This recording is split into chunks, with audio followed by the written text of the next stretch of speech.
స్థాయిలో సమావేశం జరిగింది. అర్హులైన వారు ఎవరైతే ఉన్నారో దొంగలకు ఇచ్చేది లేదు, అర్హులైన వాళ్ళు ఎవరైతే ఉన్నారో వాళ్ళకి తప్పకుండా ఇవ్వాలనే ఒక నిర్ణయంతో కూడా ప్రభుత్వం ఉంది. కాబట్టి ఎవ్వరు కూడా ఎట్లాంటి అనుమానం పెట్టుకోవద్దు.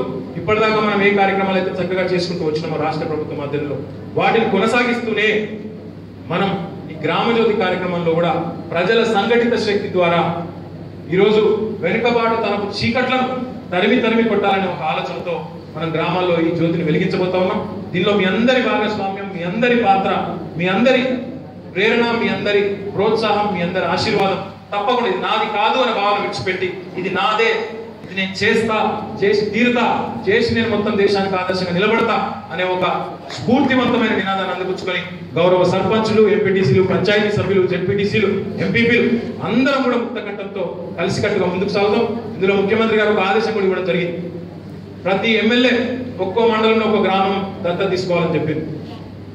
నేను మన నియోజకవర్గంలోని 4 మండలాల్లో 4 గ్రామాలు దత్తత తీసుకుంటా ఉన్నా అని చెప్పి కూడా ప్రకటిస్తా ఉన్నాను.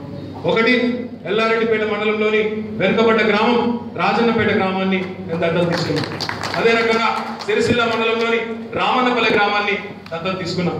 గంభీరావుపేట మండలంలోని దేశాయిపేట గ్రామాన్ని కూడా దత్తత తీసుకోబోతా ఉన్నాం. ముస్తాబాద్ మండలంలోని చీకోడు గ్రామాన్ని కూడా దత్తత తీసుకోబోతా ఉన్నాం. గౌరవనీయులు కేడీసీసీ అధ్యక్షులు మన డెస్కాప్ చైర్మన్ గారు రవీంద్రరావు గారు కూడా ఈరోజు వారు కూడా ప్రకటించినారు. నేను ఎల్లారెడ్డిపేట మండలంలోని మద్దిమల్లను నేను దత్తత తీసుకుంటా, నేను కూడా పోటీ పడతా మీతో అన్నారు.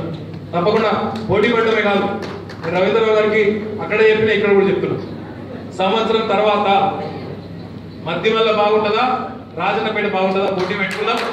మా ఊరు బాగుంటే మీరు మాకు దావత్ ఇవ్వాలి, మీ ఊరు బాగుంటే మేము మీకు దావత్ ఇస్తామని చెప్పారు. పోటీ అట్లుండాలి. ఎంతసేపు తెల్లారిస్తే దూకిత్తా అంటే మైకిత్తా తిట్టుకోవచ్చు, మస్తుగా చూపెడతాను, టీవీలు ఉన్నాయి సార్. మా ఇద్దరం కలిసి అల్మాస్పూర్ బాగా చేస్తే మోహన దావత్ ఇస్తారు. అదేవిధంగా వారు రవీంద్రరావు గారు 4 మండలాల్లో కూడా వారు 4 గ్రామాలు వారు కూడా దత్తత తీసుకుంటా ఉన్నారు. మిగతా ఏంటి సార్? ముస్తాబాద్ లో దుర్గపల్లి కొత్తగా ఏర్పడ్డ గ్రామ పంచాయతీ, గంభీరావుపేటలో, సిరిసిల్లలో గండిలచ్చపేట, అదే రకంగా గంభీరావుపేటలో ముచ్చర్ల, ఈ 4 వారు కూడా దత్తత తీసుకుంటున్నారు. అదే రకంగా మన జెడ్పీటీసీ గారు తోట ఆగయ్య గారు వారు కూడా మన బండలింగంపల్లి దత్తత తీసుకుంటా ఉన్నారు. ఎంపీపీ గారు హరిదాస్ నగర్ ని దత్తత తీసుకుంటా ఉన్నారు. ఇట్లా నేను ఏమంటున్నా అంటే తలా ఒకటి తీసుకుంటే మన నియోజకవర్గంలో 20-25 మా రామన్ అన్నాడు ఖచ్చితంగా కట్కూరు వేణుగోపాలపురం ఏదో ఒకటి తీసుకుంటాడు. కట్కూరు వేణుగోపాలపురం అన్న తీసుకుంటాడు. ఆ రకంగా తలా ఒక్కటి, ఎక్కువ ఒక్కటి, ఆ ఒక్కటిని ఇప్పుడు మనం అనుకున్న 4-5 ఏవైతున్నాయో వాటిలో చేస్తే ఒకరికొకరు పోటీ పడు. ఇప్పుడు ఎలక్షన్ 4 దూరం ఉన్నాయి, అప్పుడు మస్తు తెచ్చుకోవచ్చు, నువ్వు లంగా అంటే నువ్వు లఫంగా మస్తు తెచ్చుకోవచ్చు. కానీ ఇప్పుడు ఈ ఆరోగ్యకరమైన పోటీ, అభివృద్ధిలో పోటీ, ఎవరు ఏ ఊరిని ఎట్లా బాగా చేసుకుందాం, ఎవరు ఎట్లా కదిలిద్దాం, ఎవరు ప్రజలు ఎంత ఎక్కువ కదిలిస్తారు, ఈ రకంగా ముందుకు పోతే అద్భుతాలు చేయొచ్చు అనే ఒక ఆలోచనతో మనం అనుకున్న దానిలో 100%లో కనీసం 50% చేసినా మంచి పని చేసిన వాళ్ళమే. వాడు మీ అందరినీ కూడా నేను కోరేది ఒకటే, 17వ తారీఖు నాడు గౌరవ ముఖ్యమంత్రి గారి చేతుల మీదుగా ఆదర్శ గ్రామమైన గంగదేవిపల్లిలో ఈ కార్యక్రమం ప్రారంభం కాబోతా ఉంది. మన గ్రామంలో, ప్రతి గ్రామంలో, ఏ గ్రామానికి ఆ గ్రామంలో గ్రామస్తులే కథానాయకులు, సర్పంచులు, ఎంపీటీసీలు, వార్డు సభ్యులు, ఎంపీపీలు, జెడ్పీటీసీలు అందరూ ఉంటారు, అందరూ వస్తారు, అధికారులు ఉంటారు.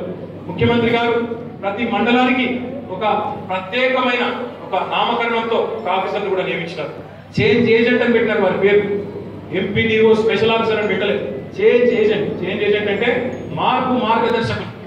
మార్పు రావాలి అని ఒక ప్రబలమైన కాంక్షతో మార్గదర్శకులను మరి ప్రతి మండలానికి నియమించినారు, ప్రతి గ్రామానికి నోడల్ అధికారిని నియమించినారు. వీళ్ళందరినీ కూడా సమన్వయం చేసుకొని గౌరవ ఎంపీటీసీలు, జెడ్పీటీసీలు, ఎంపీపీలు, సర్పంచులు, అదే రకంగా మా పోలీస్ సోదరులు ఇప్పటికే మీకు తెలుసు మిషన్ కాకతీయాలో చెరువులు దత్తత తీసుకున్నారు పోలీసు వాళ్ళు అంటే ఎంతసేపు లాఠీ తీసుకొని కొడతారు, నాదనే బెదిరిస్తారు అన్నట్టు కాకుండా వాళ్ళు కూడా ఈరోజు సామాజిక బాధ్యతలో భాగంగా చాలా చెరువులు దత్తత తీసుకున్నారు.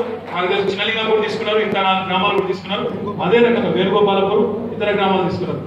గౌరవ ఎస్పీ గారు కూడా మనకు మాట ఇచ్చినారు.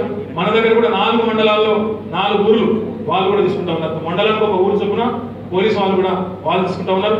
మన కలెక్టర్ గారు పొద్దున్నే ఫోన్ చేసిందా, సార్ మరి మీరు పంచాయతీరాజ్ మంత్రిగా ఉన్నారు, నేను మీ నియోజకవర్గంలోనే ఒక గ్రామం దత్తత తీసుకుంటా అంటే తప్పకుండా తీసుకోమని ఆమె సిరిసిల్ల మండలంలోని ముష్టిపల్లిని మన కలెక్టర్ గారు కూడా దత్తత తీసుకుంటామని చాలా సంతోషం. ఈ రకంగా మనం రాబోయే 4 ఏళ్లలో మన గ్రామాల పరిస్థితిని ఆటన బాగు చేసుకున్నా, సవాన కాకపోయినా ఆటన బాగు చేసుకున్నా, రేపు సోలాన కాకపోయినా ఆటన బాగు చేసుకున్నా బ్రహ్మాండాలు చేయొచ్చు.